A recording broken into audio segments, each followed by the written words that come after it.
नमस्कार मित्रों, स्वागत है आपका हमारे YouTube चैनल मोटिवेशन टीवी पर। किसी के भी मन की बातों को पढ़ने के लिए आपको 3 तरीके पता होने चाहिए। यह तरीके सीखना बहुत महत्वपूर्ण है। इन तरीकों को सीखकर आप आसानी से समझ सकते हैं कि कोई इंसान कैसा है और वह क्या सोच रहा है।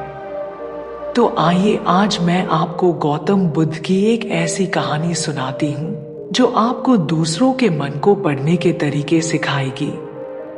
बहुत समय पहले की बात है। एक छोटे से गांव में 2 भाई रहा करते थे। उनमें से जो बड़ा भाई था वह अंधा था, इसलिए वह हमेशा घर पर ही रहता था और छोटा भाई खेती करता था। उनके खेतों में बहुत सारे जंगली जानवर आया करते थे, जिनके कारण उनकी पूरी खेती बर्बाद हो रही थी और इससे छोटे भाई को खेती करने में भी बहुत परेशानी हो रही थी। फिर एक दिन छोटे भाई को ख्याल आया कि क्यों ना इसके लिए वह अपने अंधे बड़े भाई की मदद ले, ताकि वह खेतों से जंगली जानवरों को भगा सके। उसका बड़ा भाई अंधा था, तो वह खेत में बैठे बैठे सिर्फ जानवरों की आवाज सुनकर ही उन्हें डरा कर भगा सकता था और इस तरीके से ही उनकी खेती बच सकती थी। यह सब कुछ सोचने के बाद छोटे भाई ने अपने खेत में एक छोटा सा झोपड़ा बनाया और अपने अंधे भाई को उस झोपड़े में रहने के लिए कहा। उसने उससे कहा कि भाई, अगर तुम किसी जानवर की आवाज सुनो तो जोर से चिल्लाओ। इससे खेत में जो जंगली जानवर आते हैं वो तुम्हारी आवाज सुनकर यहाँ से भाग जाएंगे और इस तरह हमारी फसलें भी बच जाएगी। बड़ा भाई अपने छोटे भाई के विचार से सहमत हो गया और खेत में बैठने लगा। जब कभी उसे किसी जानवर की आवाज सुनाई पड़ती तो वह तुरंत जोर से चिल्लाने लगता और जानवरों को डराकर भगा देता। वे कई दिनों तक यह अभ्यास जारी रखते हैं। एक दिन एक हिरण उनके खेत में दौड़ रहा था और दौड़ते दौड़ते वह खेत में बने बांध को तोड़कर भाग गया। हालांकि एक राजा भी वहां था जो उस हिरण का पीछा कर रहा था। राजा का ध्यान अंधे भाई पर गया और राजा ने उससे पूछा कि क्या तुमने यहाँ एक हिरण देखा है? जवाब में अंधे भाई ने कहा, मैं तो अंधा हूं, मैं कैसे हिरण देख सकता हूं?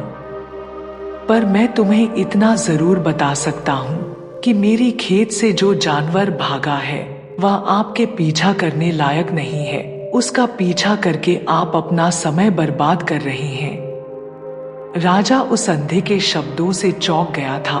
उसे आश्चर्य हुआ कि अंधा यह कैसे कह सकता है कि जो हिरण मैं ढूंढ रहा हूं वह पीछा करने लायक नहीं है। तब राजा ने अंधे से कहा, क्या तुम मुझसे झूठ नहीं बोल रहे? एक और तुम कहते हो कि तुम अंधे हो और दूसरी ओर तुम यह दावा करते हो कि वह जानवर जो यहाँ से भाग गया है वो मेरे पीछे पड़ने के लायक नहीं है। जवाब में अंधे भाई ने उस राजा से कहा, है महाराज, वह प्राणी जिसे आप हिरण समझ रहे हो वह वास्तव में हिरण नहीं है, बल्कि वह एक मादा हिरण है और मेरे ज्ञान के अनुसार वह गर्भवती है।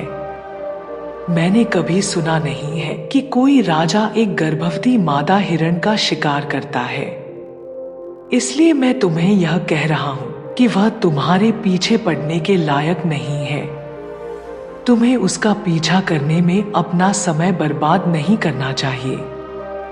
यह सुनकर राजा और भी हैरान हुआ। उसे समझ में नहीं आया कि अंधा यह कैसे जान सकता है कि वह गर्भवती मादा हिरण है। उसने सोचा कि कैसे एक अंधा यह जान सकता है कि मैं जिस हिरण की शिकार कर रहा हूँ वह क्या गर्भवती है या नहीं। यह बात ये अंधा इतना आत्मविश्वास के साथ कैसे कह सकता है? इसलिए मुझे इस बारे में इसकी जांच करनी होगी। अब राजा ने सत्यता जानने का निश्चय किया और अपने सिपाही से कहा, तुम जाओ और मेरे लिए उस हिरण को पकड़ कर लाओ, पर मैं चाहता हूँ कि वह प्राणी जिंदा रहे, क्योंकि मुझे जांच करना है कि यह वाकई एक गर्भवती मादा हिरण है या नहीं, जो यह अंधा आदमी इतनी आत्मविश्वास के साथ कह रहा है। तो जाओ और जांचो कि क्या सच में वह एक गर्भवती मादा हिरण है या नहीं। राजा के आदेश पर सिपाही हिरण को पकड़ने के लिए चले गए। कुछ समय बाद जब वह लौटे तो राजा से कहा कि हे महाराज, यह अंधा आदमी पूरी तरह से सच कह रहा है। वह प्राणी तो वाकई में एक गर्भवती मादा हिरण है। यह बात सुनकर राजा हैरान हो गया। उसे समझ में नहीं आया कि यह अंधा आदमी कैसे जान सकता है कि वह गर्भवती मादा हिरण है।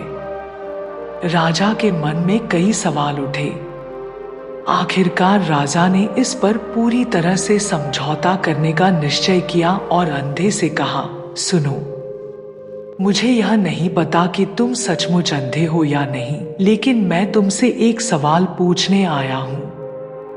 क्या तुम मेरे सवाल का सही जवाब दोगे? जवाब में अंधे ने कहा, राजा, आप मुझसे जो भी पूछना चाहेंगे उसका मैं आपको सच्चाई से जवाब दूंगा। राजा ने कहा, देखो, एक और तुम कहते हो कि तुम अंधे हो और दूसरी तरफ तुमने मुझे कहा कि मैं जिस जानवर का पीछा कर रहा था तो तुम कहते हो कि वह गर्भवती मादा हिरण है, और साथ में तुम्हें ये भी पता लगता है कि तुम्हारे खेतों में कौन कौन से जानवर कब आते हैं और कब जाते हैं। तुमने यह सब अनुमान कैसे लगाया? तब अंधे आदमी ने राजा को समझाया कि जब आप उस मादा हिरण का पीछा कर रहे थे तो उसकी गति और उसके दौड़ते हुए आवाज से मुझे पहले से ही समझ आ गया था कि यह एक हिरण है। मेरे खेत की बांध काफी छोटी थी, उसकी ऊंचाई ज्यादा नहीं थी। अगर यह सामान्य हिरण होती तो वह आसानी से उस बांध को पार कर सकती थी, लेकिन इस हिरण ने बांध को तोड़कर भाग लिया था। यदि वह बांध को कूद कर पार करने की कोशिश करती तो उसके संतान को खतरा होता, इसलिए मुझे समझ में आ गया कि वह गर्भवती है। इस व्याख्या को सुनकर राजा अंधे के विशेष ज्ञान और कौशल को देखकर चौंक जाता है। वह समझता है कि यह व्यक्ति अंधा होने के बावजूद भी कितनी जानकारी और क्षमताओं से संपन्न है। राजा इसका लाभ उठाने का निश्चय करता है और अंधे से एक और सवाल पूछता है। राजा उससे कहता है कि तुम बुद्धिमान हो और तुम्हारी कई बातों की गहरी समझ लगती है। आज मैंने तुम्हें यहाँ बुलाया है ताकि मैं जान सकूं कि मेरी पत्नी मेरे प्रति विश्वासी है या नहीं। अंधा आदमी जवाब देता है कि हे महाराज, यह कैसा सवाल है? आपका विवाह कई सालों से चल रहा है और अब आप ऐसी सब बातें जानना चाहते हैं। ऐसे सवाल आपके मन में क्यों उत्पन्न हो रहे हैं? हालांकि राजा कहता है, तुम्हें इस सवाल का जवाब मुझे देना होगा। अगर तुम मुझे उत्तर नहीं दोगे तो मैं तुम्हें मृत्यु दंड से सजा दूंगा। राजा की धमक सुनकर अंधा कहता है कि ठीक है, मैं आपको आपके सवाल का जवाब दूंगा। वो कहता है कि हे महाराज, अगर आप इस सवाल का जवाब चाहते हो तो आपको मेरी एक सेवा करनी होगी। राजा पूछता है, मुझे बताओ, मुझे क्या करना होगा? व्यक्ति जवाब देता है कि उसके लिए आपको अपनी पत्नी को मेरे साथ एक कमरे में अकेले छोड़ देना होगा। यह सुनते ही पहले तो राजा गुस्सा होता है, लेकिन कुछ समय सोचने के बाद वह उस व्यक्ति की बात मानता है और अपनी पत्नी को उसके साथ एक कमरे में भेजने का आदेश देता है। सिपाही राजा की बात का पालन करता है और अंधे आदमी और रानी को एक कमरे में अकेले छोड़ देता है।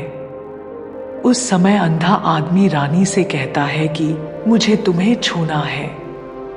यह सुनते ही रानी बहुत गुस्से से भर जाती है और अंधे को पीटने लगती है, कभी हाथों से तो कभी पैरों से और कभी पूरी ताकत से वह उसे बेहद बेरहमी से पीटती है।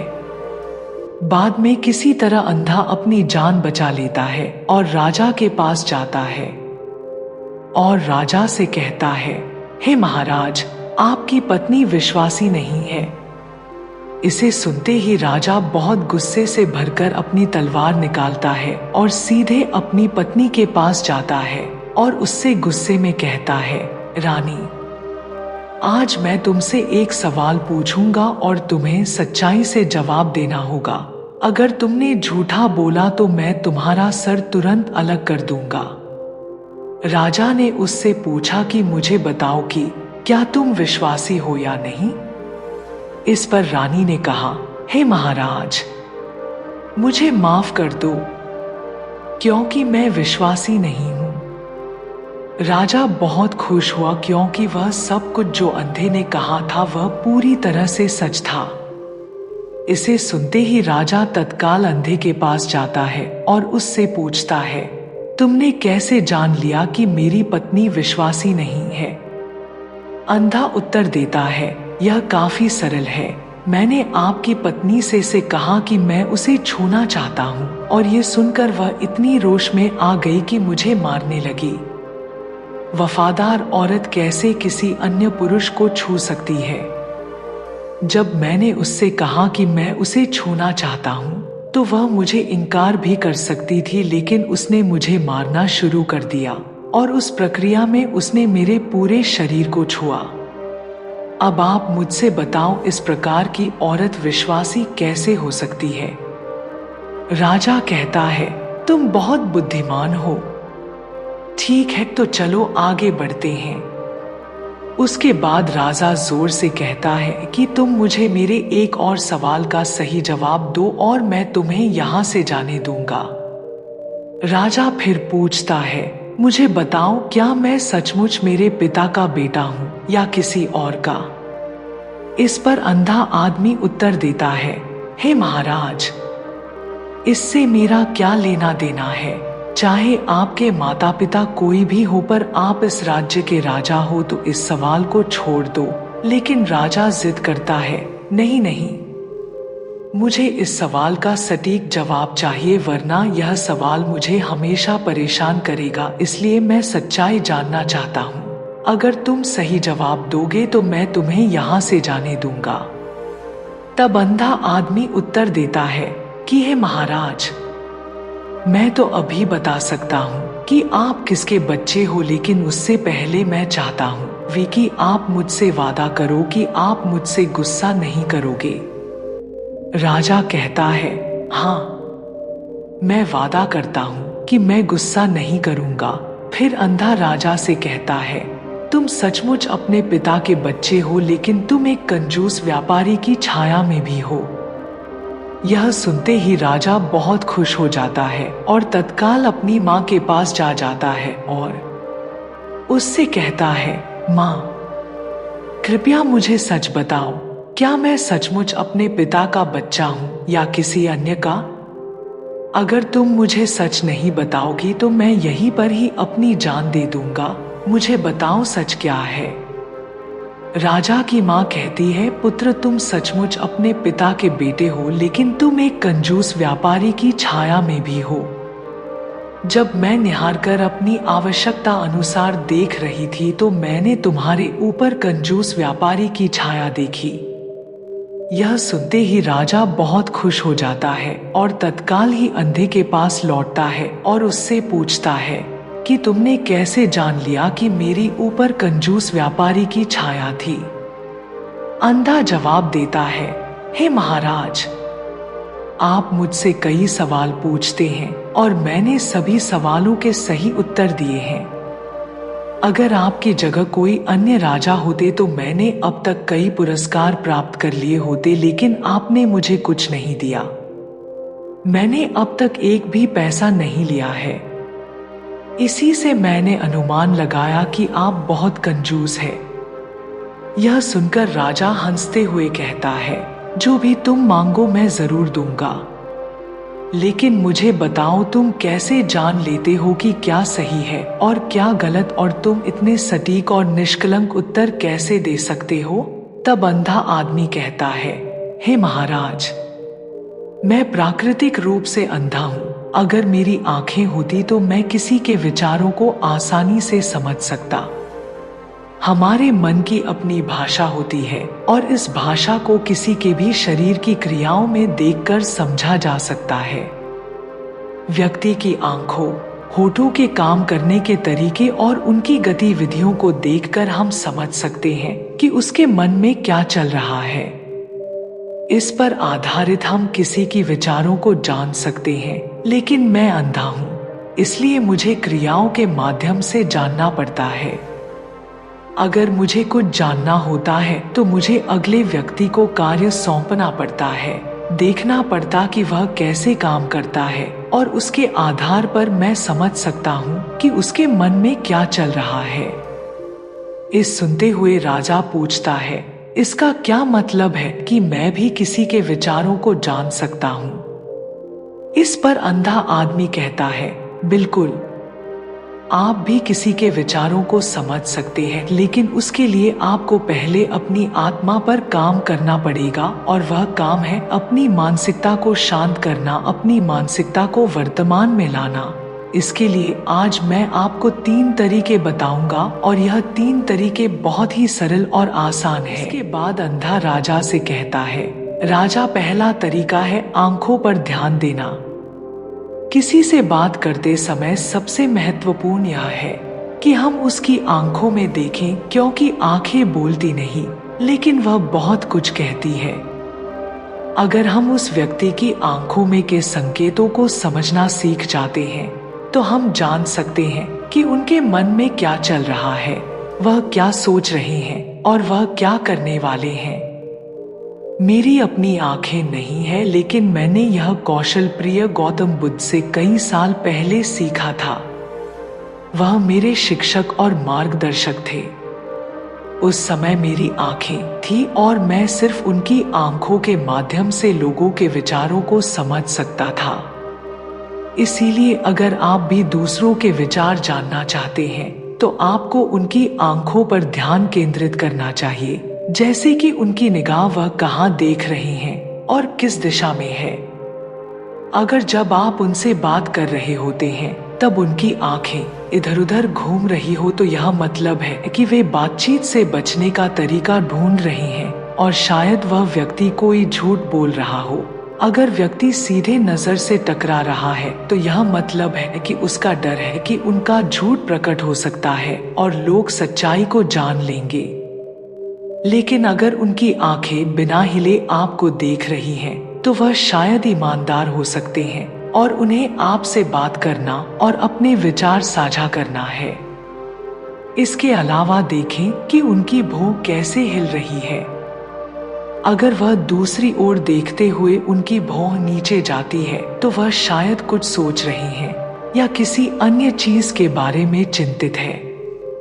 अगर उनकी भौं ऊपर जाती है और उनकी आंखें बड़ी हो जाती हैं, तो वह आश्चर्य या जिज्ञासु हो सकते हैं आपके विचारों के बारे में। यहाँ तक देखें कि उनकी पूंजी इतनी बड़ी या छोटी है। पूंजी आंख का काला हिस्सा होती है। अगर पूंजी बड़ी होती है, तो यह मतलब है वह आपको पसंद करते हैं या आपके कहे को पसंद कर रहे हैं, या वह उत्साहित या खुश है। अगर पूंजी छोटी होती है, तो यह मतलब है कि वह आपको पसंद नहीं करते हैं या आपके कहे को पसंद नहीं कर रहे हैं, वह असहज या गुस्से में है। इसके अलावा देखें कि उनकी आंखों की सफेदी कितनी लाल है या कितनी सफेद है। आंख का सफेद हिस्सा स्क्लेरा कहलाता है। अगर स्क्लेरा लाल होती है, तो यह मतलब है कि वह थके हुए तंत्र या बीमार हो सकते हैं और वह आपसे बात करना नहीं चाहते होंगे। मैं एक समय याद करता हूँ जब मैं एक थके हुए व्यक्ति से मिला था जो यात्रा कर रहे थे। हम जब बात कर रहे थे तो उसकी आंखें बहुत घूमती रहती थी और मुझे कभी देखती ही नहीं। इससे दिखाई देता था कि उसको चिंता थी और वह जल्दी जाना चाहता था। मुझे लगा कि वह कुछ छुपा रहा हो, या हो सकता है वह मेरे साथ बात करना नहीं चाहता था। इसलिए मैंने उससे और सवाल पूछे और मैंने पता लगाया कि यह उसकी एक गुप्त योजना थी। इसी तरह अन्य व्यक्तिगत व्यवहार होते हैं जो हमें आसानी से व्यक्ति के विचार समझने में मदद कर सकते हैं। कभी कभी व्यक्ति अपने चेहरे के माध्यम से विभिन्न व्यवहार दिखाता है। यदि आप किसी के चेहरे के अभिव्यक्ति पर ध्यान देते हैं, तो आप आसानी से समझ सकते हैं कि वह व्यक्ति निराश है, बहुत दुखी है या बहुत खुश है।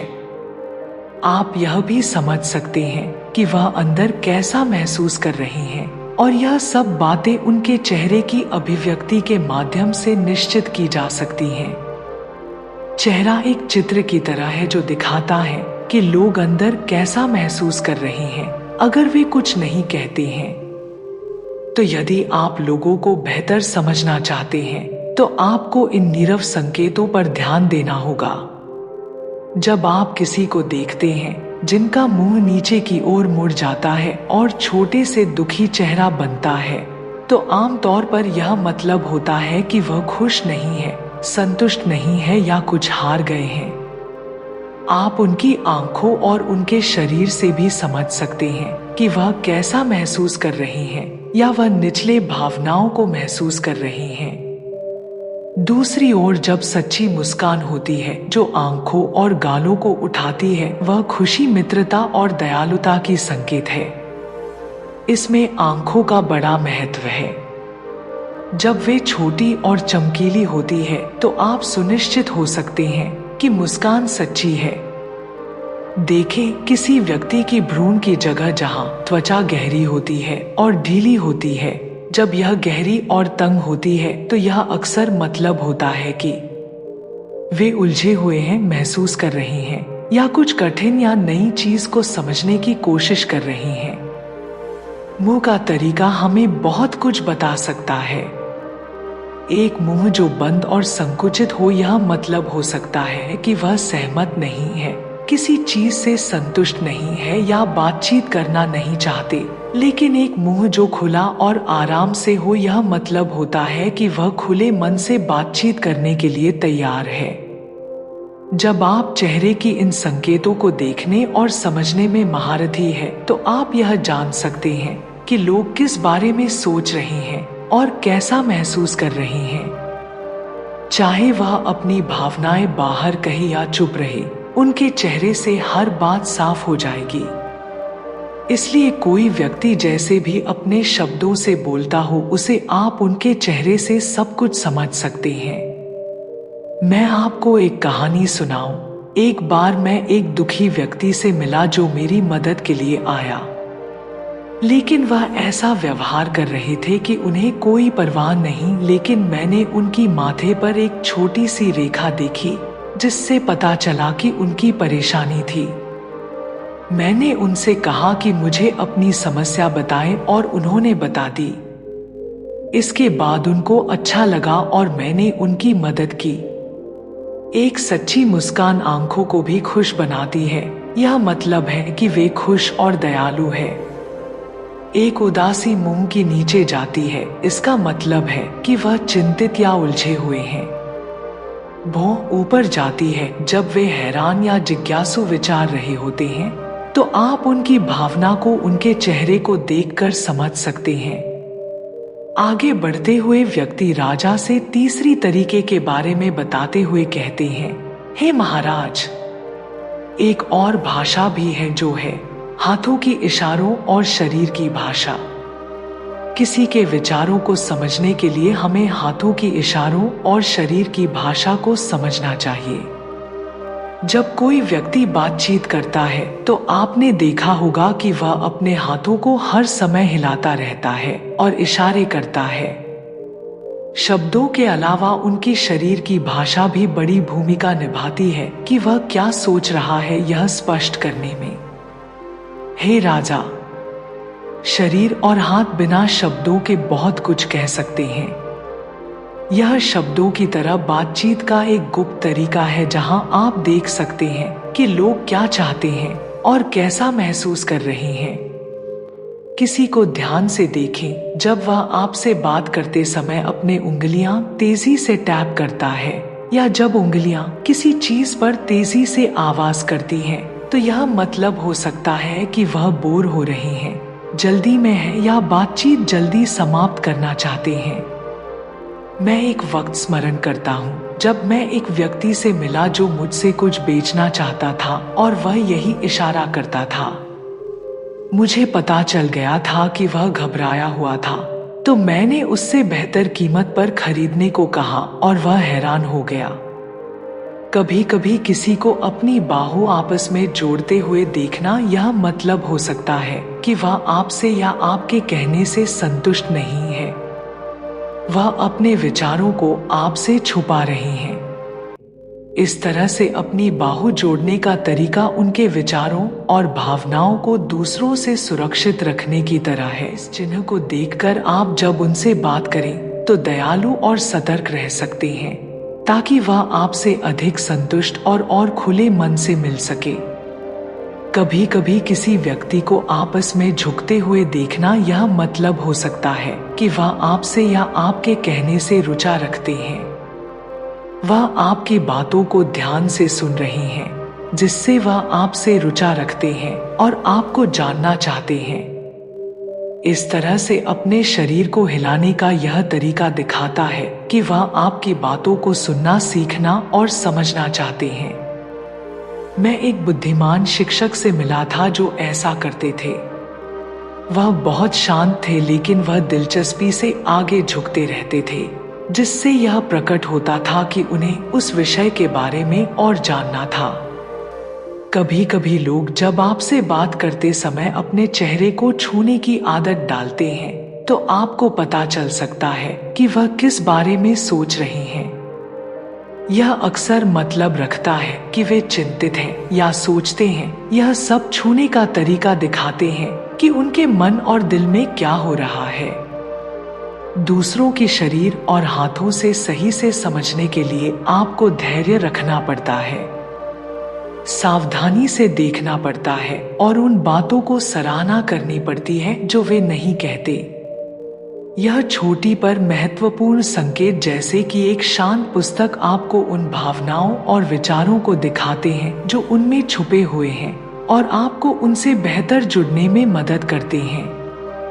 अगर हम इन 3 तरीकों पर ध्यान देते हैं और उन्हें सही से समझते हैं, तो हम तेजी से पता लगा सकते हैं कि किसी के मन में क्या चल रहा है। वह हमारी बातों को कितनी ध्यान से सुन रहे और उनके मन में क्या हो रहा है। लेकिन इससे पहले आपको अपने मन को ध्यान में लाना होगा और उसे वर्तमान में लाना होगा। तभी आप इन सभी क्रियाओं पर ध्यान दे सकते हैं, उन्हें समझ सकते हैं और महसूस कर सकते हैं कि उनके मन में क्या चल रहा है। अन्यथा अगर आप पूर्व घटनाओं या भविष्य की योजनाओं में प्रवृत्त हैं, तो आप कभी भी व्यक्ति की शरीर भाषा पर ध्यान नहीं देंगे और आप कभी नहीं समझ पाएंगे कि उनके मन में क्या हो रहा है, वह क्या सोच रहे हैं। आपने कई महान संतों और ज्ञानी व्यक्तियों को देखा होगा जो आपको शांति से देखते हैं और आपको बता सकते हैं कि आपके मन में क्या चल रहा है। और इसका सबसे बड़ा कारण यह है कि वे आपको पढ़ सकते हैं, आपको समझ सकते हैं, क्योंकि उनका मन संकेतिक शांतिपूर्ण है, इसलिए वह आसानी से आपके विचारों को समझ सकते हैं। तो मित्रों, मुझे आशा है कि आपने अब तक इस कहानी का आनंद लिया है और मेरी तरह आपने भी अगर इस कहानी से कुछ नया सीखा है, तो नीचे दिए गए कमेंट्स बॉक्स में अपने कमेंट्स करके जरूर बताएं। और दोस्तों, अगर आपको ये वीडियो अच्छी लगी तो इस वीडियो को लाइक करें और हमारे चैनल को सब्सक्राइब कर बेल आइकन दबाएं। तो इसी के साथ मिलते हैं अगली वीडियो में। तब तक के लिए धन्यवाद।